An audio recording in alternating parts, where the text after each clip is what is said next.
Today's a really good day to drive all the way to Philippi, West Virginia. Also, take a look at the new front end. Look at that thing. Looks great. So here's the small problem. We seem to have blown a bag.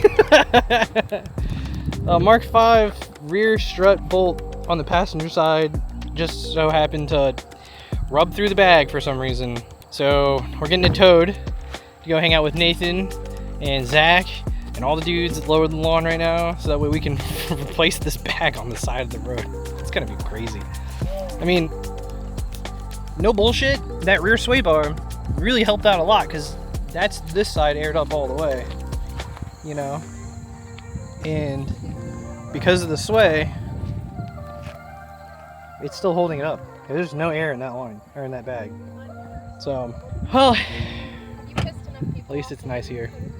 It is absolutely the most fucking stunning scenery in the entire country, I think, in my opinion. And I don't know, I've been a lot of places. This is amazing. All right, we're gonna get this thing going.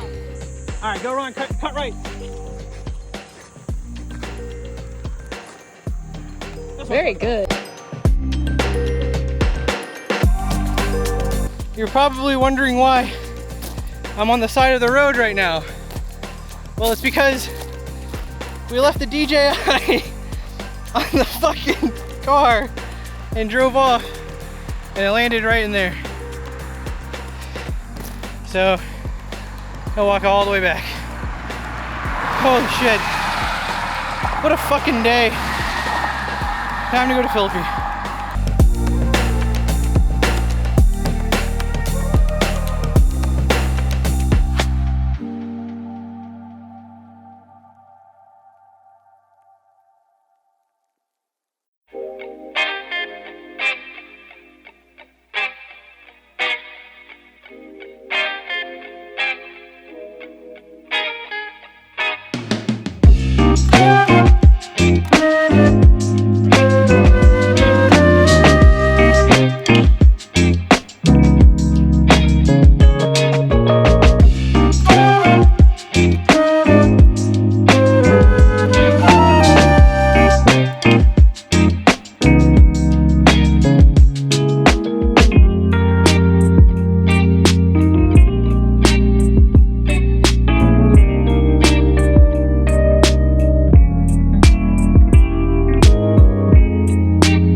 Welcome back to the district, ladies and gentlemen. Today, we're doing a first and first with our man, Carl. We're gonna do 60-second interviews, and we're starting now. All right, this is the first run. All right, you're the guinea pig. What's your car? What do you got? So it's a 2013 Infiniti G37. Okay, what do you have done to it?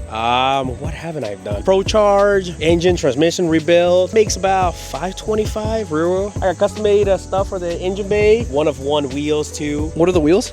They're Desmond Conies. They're OGs, so rare to find.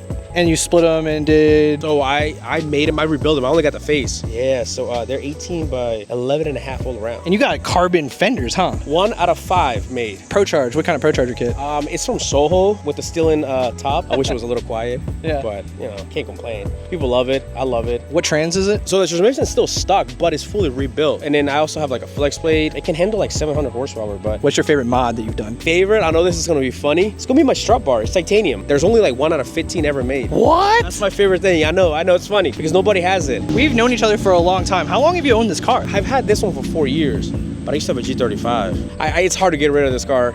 I can't see. I wanted to get an RS3, but I'm happy with now. It's Pro Charge, so I'm happy now. All right, last question. What's your favorite memory with this car? Favorite memory? I don't know. I don't have a favorite memory. I think it's just meeting everybody. Like I met you, I've met Ross, it's great people around. I think my favorite memory is just meeting people. I feel like we create a big family. There you have it, y'all. That's what I'm talking about. Yes, sir. Dude, miss you, man. I'm so happy I got to see you again. This is Carl again. Below is gonna be his Instagram and all of his social handles, whatnot. Make sure you give him a follow and a like, and stay tuned for his build and a full future. Thank you. Back again with the short interviews. Today we have John. And what do you drive today, sir? I have the 67 C10 that's behind us. And what have you done to it? What have I not done to it is a better question. Start off with the engine. It's a 350 small block with a T56 behind it. It has fuel injection, headers, a little cam in it, but besides that, it's relatively stock as far as the motor goes. I wanted something that was going to be reliable and easy to drive. I'm from Michigan. I drove this thing down to Lowell at the Levee, down to Cincinnati. It's about 4.5 hours, so it gets some miles put on it during the year. And the suspension feels great too, right? Absolutely not. So the truck's on 2600 series bags, which are a little bit stiffer than your standard truck bags, and that's because the weight of the small block's really heavy in the front. It needs about 110 PSI in the front to get up to a ride height.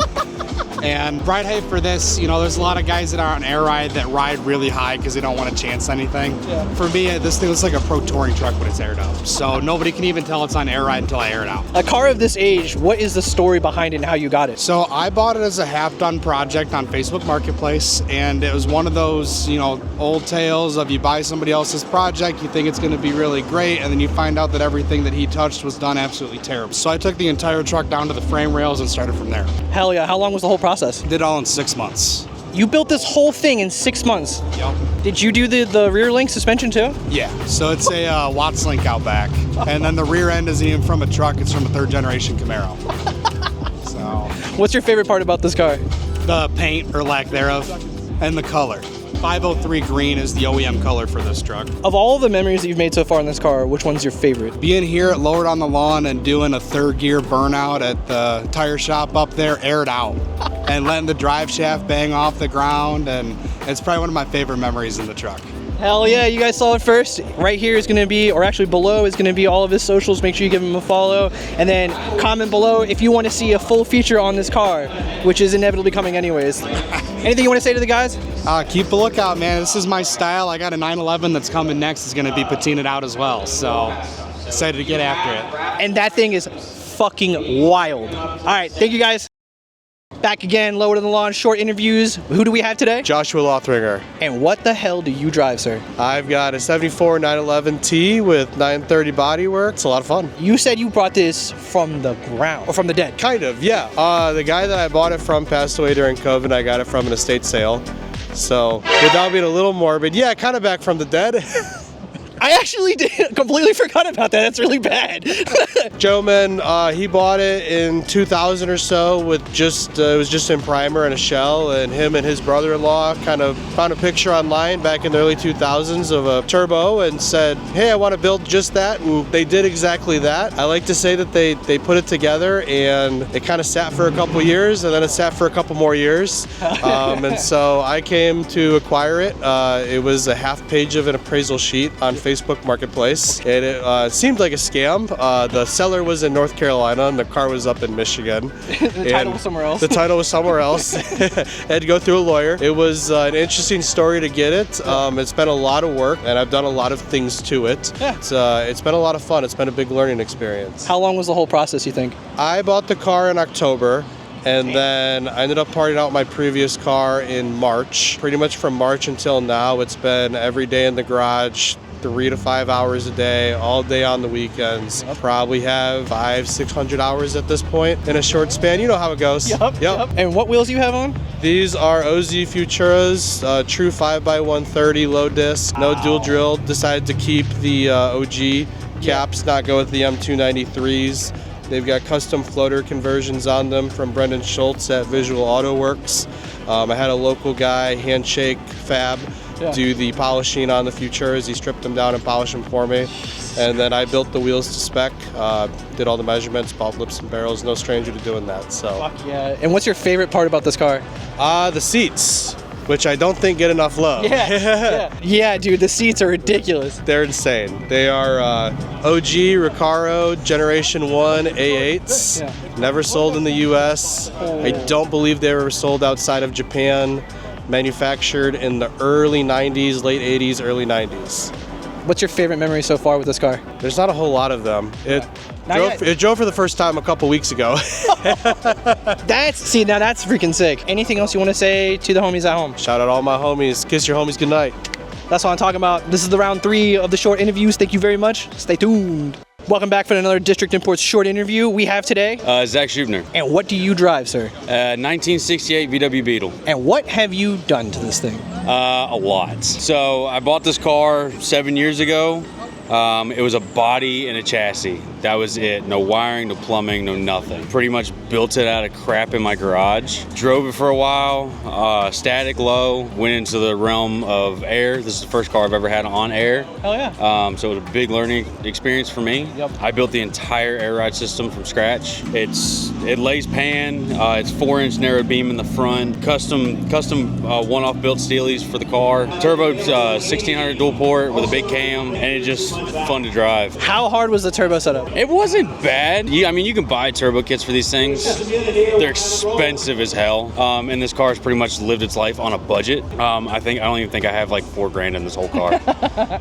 So I built the entire turbo setup from scratch, as far as all the piping, the manifolds, everything, other than obviously the oil lines, and but everything else was built from scratch. Me, and a big shout out Brian Harvey, which you know. Brian Harvey, man, Big Gingy. Big Gingy. He's helped me a lot on this car over the years, as far as his knowledge, because he is top notch. He doesn't act like it sometimes, but he is extremely smart dude. 100%. He's messed with air ride stuff and picking his brain with the turbo stuff. I'm not a big turbo guy. This is the first car again that I've ever turboed, so picking his brain a bunch. He's helped me tremendously as far as where to route everything and fueling and all that stuff. Now I got a quick question for you. What's your favorite experience in this car? My favorite moment, my favorite memory in this car, taking my son for the first ride. I have a 4-year-old. Dude, kid's my world. I love him to death. He loves this thing just as much as I do. Never in a million years did I think I'd have a car seat in the back of this thing. But he took his first ride in this thing when he was 3 months old. Hell yeah. And it was me, him, and my wife driving through McHenry, Maryland at Dubs at the Lake. It was the best experience and my absolute favorite moment with this car. Hell yeah. See, so that's what it's all about. It's with the kids. And last thing, anything you want to say to the homies? Let it rip, tater chip. I mean, you're only going to break it, fix it, do it again. Stay tuned for the full feature, and we'll see you at your show. September 6th, Driven for a Cure. It's at Shenandoah Speedway in Shenandoah, Virginia. All the proceeds go to the Sloan Kettering Cancer Research Center. I unfortunately lost my mother to cancer. This hits home really heavy for me. But like I say, all the proceeds go to cancer research. The more people come out, the more money we can raise. The bigger it gets, the better it gets. See y'all at the show. Socials below. Tag, follow, like his shit. Go see his shit and give him some support. Thank you, man. Absolutely, brother. Thank you. Of course, dude. I can't wait.